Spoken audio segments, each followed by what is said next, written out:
Hello viewers, প্রদীপ ভট্টাচার্য মার্কিন যুক্তরাষ্ট্রের new York থেকে সকলকে সুস্বাগতম।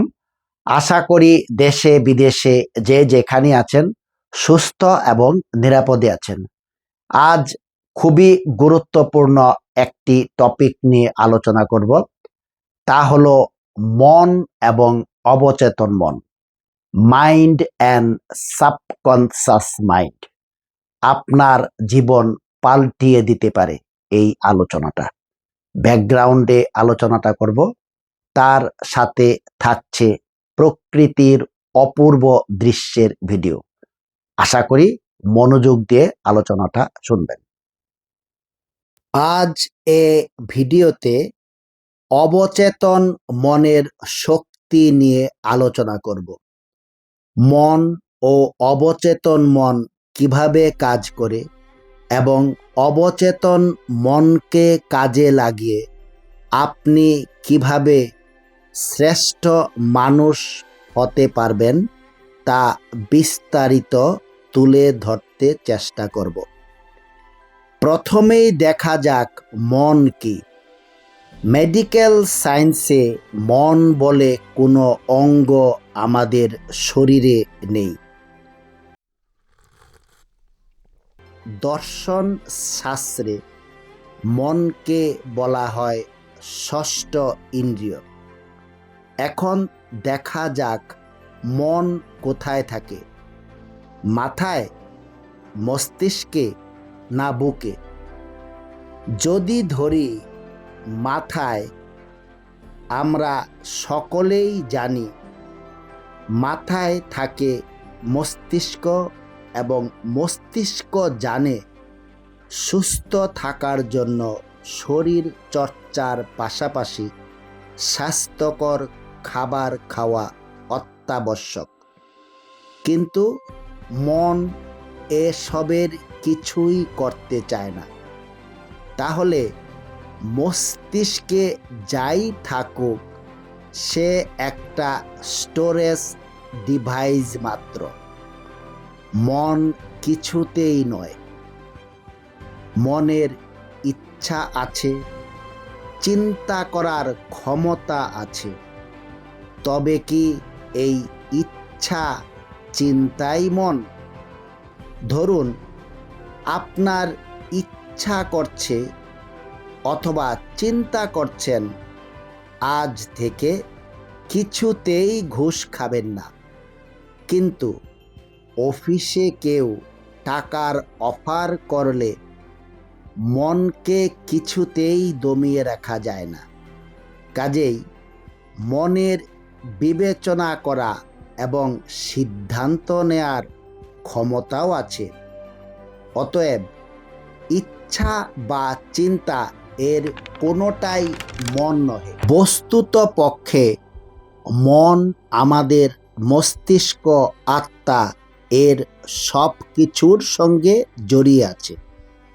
মনের চেতনা আছে, আবেগ আছে। অঙ্গ হিসাবে না থাকলেও মনকে অনুভব করা যায়। মানুষ সব কিছু মন দ্বারাই করে থাকে। মানুষের সৃষ্টি, কর্ম, ধ্বংস সব কিছুই এই মনেরই খেলা। মন দুই প্রকার, সচেতন মন বা কনসাস মাইন্ড এবং অবচেতন মন বা সাবকনসাস মাইন্ড। জাগ্রত অবস্থায় যা কিছু আমরা করি, আলাপ আলোচনা, কাজকর্ম সবই করছে সচেতন মন বা কনসাস মাইন্ড। এই যে আপনি ভিডিওটি দেখছেন, শুনছেন, এ সবই সচেতন মন। সচেতন মন যা নির্দেশ দিচ্ছে আমরা ঠিক তাই করছি। এই কনসাস মাইন্ড মনের মাত্র 10%, বাদ বাকি 90%ই অবচেতন মন। কনসাস মাইন্ড তর্ক করে, বিচার বিশ্লেষণ করে। কোনো কিছু যুক্তিযুক্ত হলেই তবেই তাকে সচেতন মন গ্রহণ করে। অন্যদিকে সাবকনশাস মাইন্ড যুক্তি, বিচার বিশ্লেষণ কিছুই করে না, ভালো মন্দের তফাতও করতে পারে না। কনশাস মাইন্ড বিচার বিশ্লেষণ করে যা বিশ্বাস করে তাকেই সাবকনশাস মাইন্ড গ্রহণ করে এবং সেভাবেই কাজ করে। ঠিক যেমন একটি জাহাজের ক্যাপ্টেন যেমন নির্দেশ দেন, জাহাজের ক্রুরা তাই পালন করেন। তাতে জাহাজ ভুল দিকে যাচ্ছে না সঠিক দিকে যাচ্ছে, জাহাজের ক্রুরা তা বিবেচনায় আনে না। মানুষের মন ঠিক সেভাবেই কাজ করে। কনশাস মাইন্ড সিদ্ধান্ত নিয়ে যা নির্দেশ দেয়, সাবকনশাস মাইন্ড তাই পালন করে। আমরা প্রতিদিন জাগ্রত অবস্থায় যা করি তার সবই করে কনশাস মাইন্ড। এবার দেখা যাক সাবকনশাস মাইন্ড কিভাবে কাজ করে। সাবকনশাস মাইন্ডকে যদি একটি বাগানের সাথে তুলনা করি, বাগানে থাকে উর্বর মাটি। এই উর্বর মাটিতে আপনি যে বীজ বপন করবেন তাই বেড়ে উঠবে। আপনি সুস্বাদু ফলের গাছই লাগান বা বিষ ফলের গাছই লাগান, বাগানের উর্বর মাটি জানে না কোনটা সুস্বাদু বা বিষ ফলের গাছ। কনশাস মাইন্ড তার প্রতিদিনের চিন্তা ভাবনা, পারিপার্শ্বিক পরিবেশ, টিভি, নিউজ পেপার, পরিবার পরিজন, বন্ধু বান্ধব থেকে যেসব তথ্য সংগ্রহ করে তার মধ্য থেকে যেগুলোকে বিশ্বাসযোগ্য বলে প্রেরণ করছে সেগুলো পৌঁছে যাচ্ছে সাবকনশাস মাইন্ডের কাছে। সাবকনশাস মাইন্ডের উর্বর মাটিতে তা বেড়ে উঠছে এবং সেরূপ ফলাফলই দিচ্ছে। সারা জীবনে এর পরিমাণটা কত একটু ভেবে দেখুন। পরিতাপের বিষয় হলো এর মধ্যে ৯৯% নেগেটিভ চিন্তা। সহজ কথায় বিষ ফলের গাছ। প্রতিদিনই আমরা শুনে আসছি, এটা করবি না, এটা পারবি না, তোকে দিয়ে কিছুই হবে না। কেউ বলছে ভাগ্যটাই খারাপ, চাকরি আর হবে না। একবার ভাবুন যে নিজেই বিশ্বাস করে তার ডাক্তার হওয়া সম্ভব না, সে কি করে ডাক্তার হবে? যে নিজেই বিশ্বাস করে চাকরির পরীক্ষা খুবই কঠিন, সে কি করে চাকরির পরীক্ষা পাশ করবে? এই সব নেতিবাচক কথা প্রতিদিন ভাবতে ভাবতে তা এক প্রকার দৃঢ় বিশ্বাসে পরিণত হয়। ক্রমে ক্রমে তা সাবকনশাস মাইন্ডের উর্বর ক্ষেত্রে বড় হতে থাকে এবং ফলও তাই হতে থাকে। একইভাবে যে ছাত্র ক্লাসে প্রথম হয় সে দৃঢ়ভাবে বিশ্বাস করে সে প্রথম হবেই।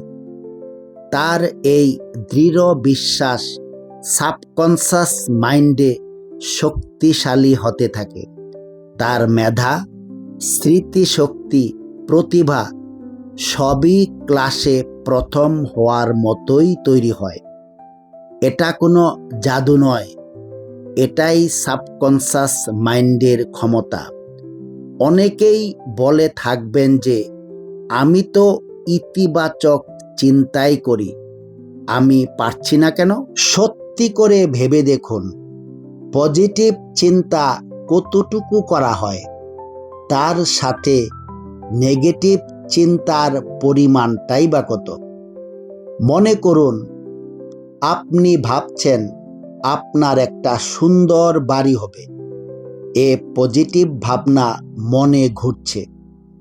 সে সঙ্গে মন এও ভাবছে, এত টাকা ব্যাংকে লোন দেবে, এত টাকা খরচ করা তো আমার পক্ষে সম্ভব নয়। এ বছর না, পরের বছর ভেবে দেখা যাবে। ব্যাস, অবচেতন মনে বার্তা চলে গেল, বাড়ি কেনার পর্যাপ্ত টাকা আপনার নেই, ব্যাংক আপনাকে লোন দিবে না, এত টাকা খরচ করার ক্ষমতা আপনার নেই, বাড়ি কেনা সম্ভব নয়।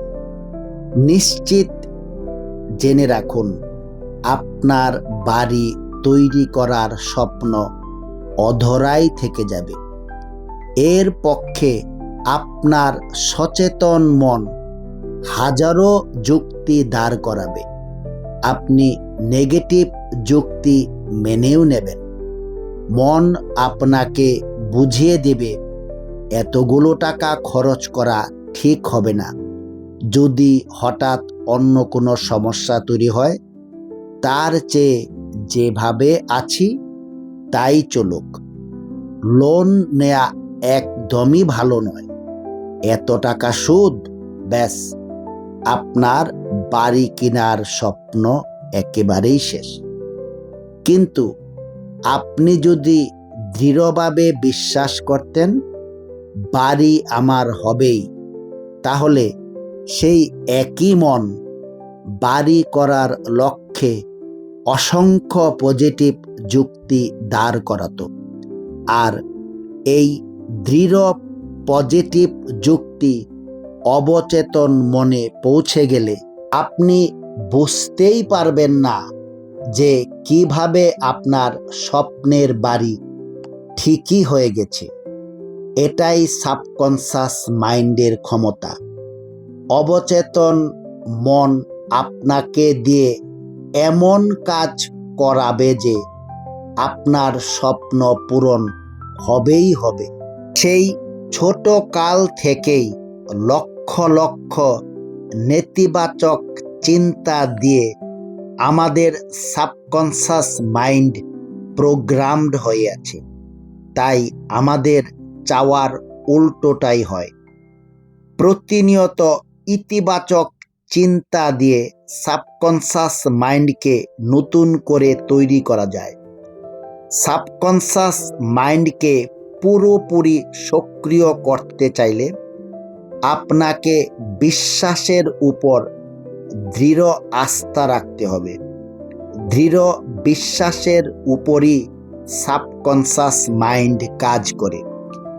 এখন বলবো সাবকনশাস মাইন্ড কিভাবে কাজ করে। জাগ্রত অবস্থায় কনশাস মাইন্ড ঠিক করে কোন বিষয়টা সে সাবকনশাস মাইন্ডে পাঠাবে। যেটা কনশাস মাইন্ড গভীরভাবে বিশ্বাস করে সেটাই সাবকনশাস মাইন্ডে পাঠিয়ে দেয়।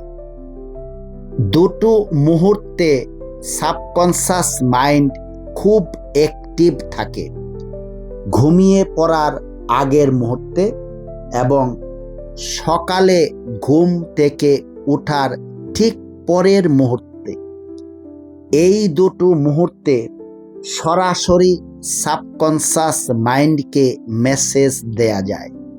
আপনার তীব্র আকাঙ্ক্ষাটি এই দুই মুহূর্তে বারে বারে ভাবুন। এভাবে রোজ করতে থাকলে আপনার স্বপ্ন পূরণ হবেই। আপনার স্বপ্ন পূরণ নির্ভর করে আপনার বিশ্বাসের গভীরতার উপরে। সারাদিন পজিটিভ চিন্তা করুন, তাহলে অবচেতন মনে পজিটিভ বার্তাই পৌঁছায়। বারে বারে পজিটিভ চিন্তা করতে থাকলে সেই পজিটিভ চিন্তা সাবকনশাস মাইন্ডে চলে যায় এবং তার ফলও সেই রূপ হয়। মনের বাজে চিন্তাকে নিয়ন্ত্রণ করার একমাত্র উপায় মেডিটেশন। সাবকনশাস মাইন্ডের অসীম শক্তিকে কাজে লাগিয়ে আপনি হতে পারেন একজন সফল ব্যক্তি।